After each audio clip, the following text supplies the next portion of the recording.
I'm going to get irritated just talking about this, actually. Discovery's Velocity channel launched the reality television show FantomWorks on the 30th of June 2013, featuring the biggest classic car restoration workshop in the US called DRS FantomWorks, based in Norfolk, Virginia. It chronicled the construction, modification, and restoration projects of owner and founder Dan Short and his team. Its popularity wasn't limited to the US, as it became the widest-delivering telecast in its world premiere in the history of the network. Despite its success through the years, with millions of viewers each season, the series wasn't renewed for season 10. The man behind FantomWorks, Daniel R. Short, was born in 1962 to Louise and Alexander Short. He fell in love with cars at the age of 5, the first time he saw a 1967 Camaro, and bought his first one when he was 19. He enlisted in the US Army at 17, and for 24 years served as a member of the Special Forces Group, a test pilot, and a program manager for a design and build aircraft program. Dan spent most of his free time in his garage, learning what he could about cars from books, by attending night classes, and by hanging out at auto shops. Sometime after he was discharged, he opened up a restoration shop called DRS FantomWorks and began working on cars by himself in a burned-out garage. After 5 years, he moved his business from an obscure spot to a prime location in Hampton Boulevard in Norfolk, Virginia. It provided him with the much-needed room for the different stages of car restoration, with the goal of having a one-stop shop, and he succeeded. So, how did the TV series start? Dan's personality and passion for cars were basically what opened the doors of television to him. Nicholas Valcour, the CEO of New Dominion Pictures, came into his shop to inquire about having his 1957 Heinkel bubble car restored. The two talked for more than an hour, and Dan must have captivated him as the CEO told him that they should do a TV show. For 3 days in 2011, a camera crew shot all they did in the shop, creating a short promotional video. The production company vice president for development, Peter Reese, said that they found Dan to be a natural on camera and believed that having him as the show's central character would make for a compelling reality TV series. And he was right. The show FantomWorks was picked up and premiered by Discovery in 2013, revolving around their restoration projects. For the pilot episode, Dan's team restored a 1963 Chevrolet Corvette, constructing the first removable split-window convertible top in the world for a guy who wanted it as a getaway car for his wedding. They also worked on a 1931 Ford Model A hot rod for a customer who only had this car as his connection to a father whom he never got to know before the latter died. The first customer was filled with excitement as he got his dream car for a special event, and the second one was emotional, as it was all he had left of his dad. The producers weren't expecting them to be an overnight success, but it soon became the highest-rated show in the network, with each season having around 8 million viewers. The restoration process and the stories behind the cars that they modified or brought back to life were what made people tune in every week. The series' popularity has been good for Dan's shop, as it was said that their gross revenues climbed at a huge rate, as most clients wanted their classic cars to have the DRS FantomWorks touch. Dan said that although the money was coming in fast, he was investing it just as fast, so that he could do more things. His shop could design and construct cars from scratch, as they didn't only assemble parts, but manufacture them as well. He has a team of experts to ensure high quality in all their work. There were times his customers found the total cost of restoration to be too expensive, or more than the initial estimates. But once they saw the finished product, they all drove out of his shop, saying that their money was well spent. Let's look at some of FantomWorks projects. A customer named Dave wanted to have his grandfather's 1917 Overland Model 90 restored. Working on something that Dan described as more of a horseless carriage than a car was something he couldn't say no to, as he owed the guy a free car restoration. Dave had owned the warehouse that housed DRS FantomWorks, and Dan had struck a deal with him, as he couldn't afford to buy it at that time. Other than the frame itself, the structure of the pre-World War I car was mostly made of wood and had rotted away. The metal parts weren't any better as they were rusted. What made this a nightmare to restore, according to Dan, was that it had no blueprint and that there were no replacement parts available. They had to document every single piece when they took it apart to serve as a template. It was like a big jigsaw puzzle with missing parts. They saved as much of the original parts as possible, replaced all the wood, and repaired the metal. His team reconstructed or replaced all the systems in the car to get the engine running, and then installed a new interior, gave it a new coat of paint that fitted the right era, and rebuilt the top. When Dave saw the restored Overland, he considered the debt paid, as he was amazed at the transformation, finding it unbelievably gorgeous. The two went for a ride, with Dave driving. When Dan bought the building for his shop, the equipment and tools from a boat builder's workshop that was housed there came with it. With that in mind, a guy named Joe was hoping Dan could build him a replica of a 1953 Ferrari-powered Tomosi hydroplane that set the speed record at over 240 kilometers per hour, about 150 miles per hour. He brought with him a small model, but wanted a life-sized one. Dan was excited to build what he described as the sexiest water vehicle ever built. He and the lead woodworker tested the toy hydroplane on the water to see how it ran, and from that alone, they could see that it was dangerous as it bounced off the water and could easily flip upside down. He had to find the plans and schematics to get it done correctly, as the slightest miscalculation could cost someone their life. Dan consulted a boat building expert to check out the plans and test the rib that they built to ensure they were on the right track. His team constructed the entire wooden hull and upper fiberglass structure, installed a complete drivetrain, used authentic vintage parts, and gave it a bright red paint job. The wood they used was expensive and exotic, such as Sitka spruce from Alaska, mahogany from the Philippines, and Okume plywood sourced in the US. They couldn't use a Ferrari F1 motor, which cost millions of dollars, so they put in a Chevy 350 instead. They also had to build a trailer to transport the hydroplane. Dan was the one who took it for a test drive when it was finished. It took on water the first time, and ran like a boat instead of a hydroplane the second time, but his team fixed these issues on time. When Joe came to check it out, it ran perfectly. He said that it was the best day ever, as he rode in the jump seat with Dan, the pilot.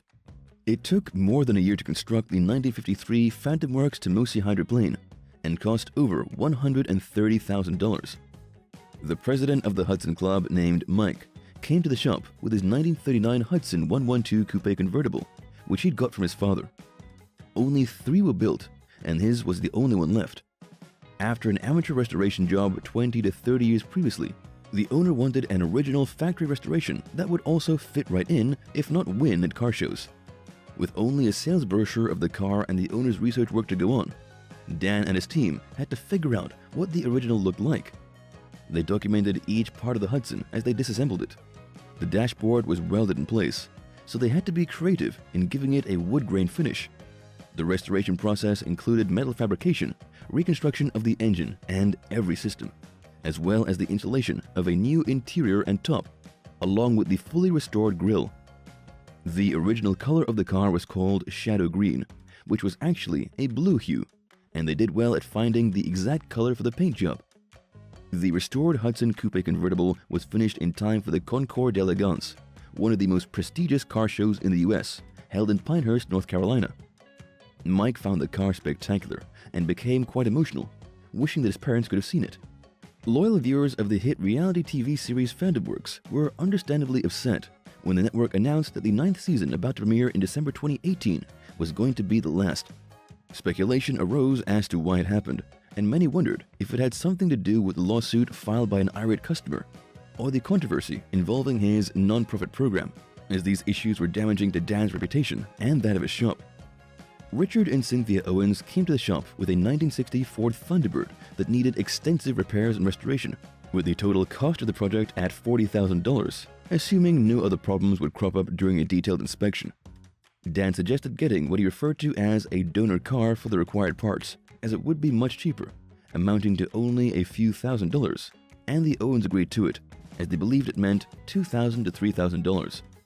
He then bought a 2001 Ford Crown Victoria Police Interceptor from USN Lieutenant Alexander Thies. Although the vehicle was damaged from an accident, its engine and drivetrain, which were compatible with the Thunderbird, were intact. The Owens discovered that it was advertised on Craigslist at $2,000, but they were charged $6,000 for it. Dan allegedly bought it at that price. He claimed that he didn't see the ad, but was given the lieutenant's phone number as someone had seen a for sale sign on the Interceptor's window with a number, but without an asking price. In 2012, the couple filed a lawsuit against Dan's company for fraud and violation of the Virginia Consumer Protection Act. Dan took possession of the car after he issued a $2,000 check to the seller, and the remaining amount was paid in cash. The bill of sale and certificate of title proved that what he said was true, and the seller testified to that as well. After 2 years, Dan won the case and his name was cleared. Restoring heroes and hot rods has been the goal of non-profit organization Wounded Wheels since it was founded by Dan Short in 2012. He has empathy for veterans who've lost the use of their limbs in the service of the country and wanted to give them the freedom and joy of driving a muscle car without assistance. As such, he and his team worked hard to design and construct paraplegic-capable cars and were successful in creating a prototype with a 1970 Chevelle SS.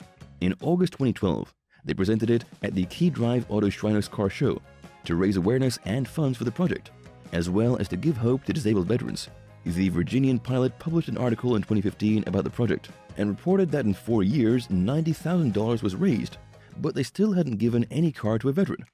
Moreover, as per public tax documents, it showed that $30,000 from the money raised was paid to Dan's shop as reimbursement for the purchase of the car and the parts used for the modification. The president of the watchdog group Charity Watch, Daniel Borochov, was concerned about this as well. After the article was published, Senator Mark Warner wanted the IRS to conduct an investigation regarding the matter. It was posted on the Wounded Wheels official site that the prototype car was given to a qualified veteran in 2015, after careful selection by the Active Duty Service Member Board. In 2016, a retired U.S. Army and Purple Heart veteran was the recipient of a 1970 Volkswagen Beetle, and a service member received a 2000 Chevrolet Camaro Z28. However, more funds were needed for the project to continue. When Dan quit the show, everything was made clear on the DRS FantomWorks official website, as Dan wrote a lengthy explanation of what happened. Back in 2017, he'd already informed his team about leaving the show, and was relieved to hear that they were on board with that. He shared that the crew's morale has skyrocketed, and the love of building cars is effervescent again, as they were filming the last segments of the show from late December 2018 to January 2019.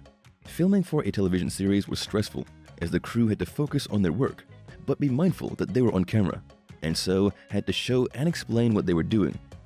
He said that the restoration projects took several months to as much as 2 years to finish, but they had to film each step of the process, as that was what the reality show was all about.